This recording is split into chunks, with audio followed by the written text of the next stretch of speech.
Hello, family. Welcome back to my YouTube channel, Posh Family.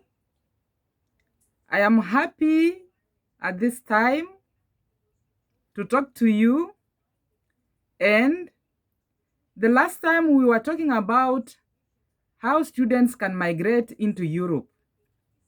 And today we are also going to look at the same, and that is part 2. So in this topic, many students, they have been calling me around and they want me to give them more information about how they can migrate into abroad, how they can migrate into Europe, how they can they can travel into America just on a student visa. That is, those who are interested in studying. So I have so many questions here that I need to answer. And as I said earlier on, I'm going to be very free and tackle some of these questions that I'm being asked.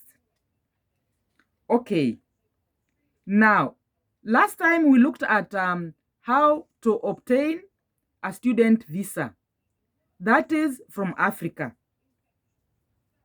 in order to join a university abroad. And we looked at ways on how you can apply from the universities of your choice. Okay, today I'm going to talk about the visas. The same visas that we talked last time, that's also what we are going to talk about. Because as you know, when you want to travel from Africa, so you need a visa. Even if at some point you will be required to have a permit, a study permit. That is a residency permit, but obviously you must have a visa because you cannot travel without a visa. But I just wanted to tell you this. Visas vary from country to country. For example, here in Europe, specifically in Norway, they give visas like for 90 days, for student visas for 90 days. And most of the students who are on short courses, exchange programs, they are not long periods. Some of them, they come here for exchange programs for 3 months, 2 months. So when you are given a visa for 90 days, so that is enough. It will be enough for those who are coming here for exchange program because it's really a short while, then they go back to Africa. They go back home or they go back to their universities. But now we were looking at the students who are migrating to universities into abroad. Students who are migrating from Africa into Europe, America, England, Britain. Let us just talk about Britain. So, especially here in Europe and where I live, students will be given a visa, for example, for 90 days. But then you have to apply for a student residency permit. Because when you are going to stay here for more than 3 months, so you have to acquire a student residency permit. So that is what you are going to do. Now, let us look how you can obtain sponsorship, how students can apply for scholarships. And to the best of my knowledge, scholarships, that is to apply for grants. to apply for tuition fees, living expenses. Some students apply for travel grants. Some students apply for insurances because you must have an insurance. In case of anything, every person here in Europe, you must acquire an insurance. Without an insurance, then I don't think it is possible. Your life comes first. So it must be insured. In case you are sick, in case you get an accident, so the insurance will cover the expenses. So we are going to look at various items, various things that you will be required to have when you step here as a student. Now, we were also to look at how students can obtain financial aid. We have universities here that they give out scholarships. So when you are applying, especially students from Africa, most of them, this world knows that those students from Africa, they cannot afford to pay for their university tuition, to pay for their university fees. So that one, the university, they know that students from actually, it is a lot of money that you cannot even manage. So the only thing to do is to apply for those scholarships. We have even organizations that give sponsorships, direct sponsorships to students, or they pay them through the universities. Then the universities can identify how many students will want, who needs financial aid, and then they will be given. So this depends on your luck. But then let us look at partial scholarships, partial sponsorships, full scholarships, full, when you are sponsored fully, or you have been given a full scholarship. So that means at least you have everything. You will get all the aid that you may need. But with the partial, we look at, there are some various things that you may not get. For example, they may pay for you tuition, but then you have to organize how you are going to pay your rent, house rent. You have to organize how you are going to eat. So that means you have to look for a job.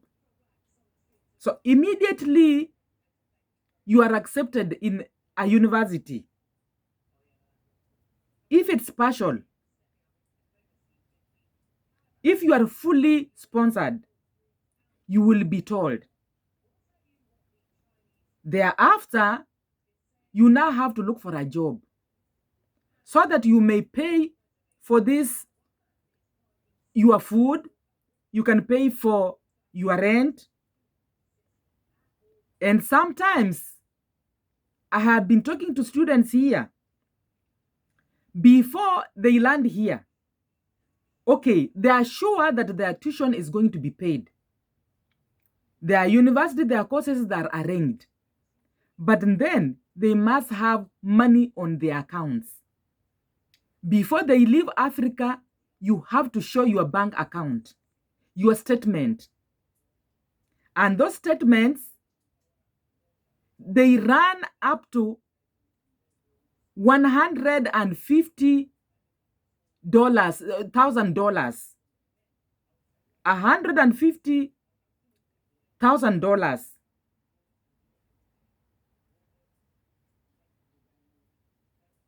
So it is a lot of money that you must have. Before you leave Africa, they want to see how much money do you have.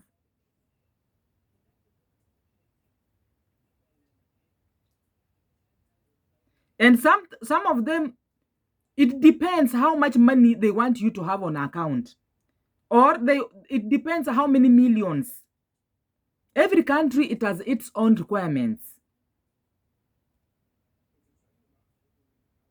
Every university has its own requirements. They'll want you to have some money on your account. Your statements, they must read well.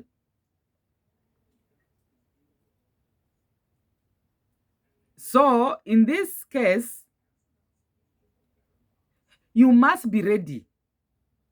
If you have even a small business back home, you must know how are you going to have money on your account. Your account must be very active, especially when you are looking, you have applied for universities. Make sure that your accounts, they are very active. Make sure that you have some money to lean on, so that when you are asked about it, at least you just print out the account and send to them the statements.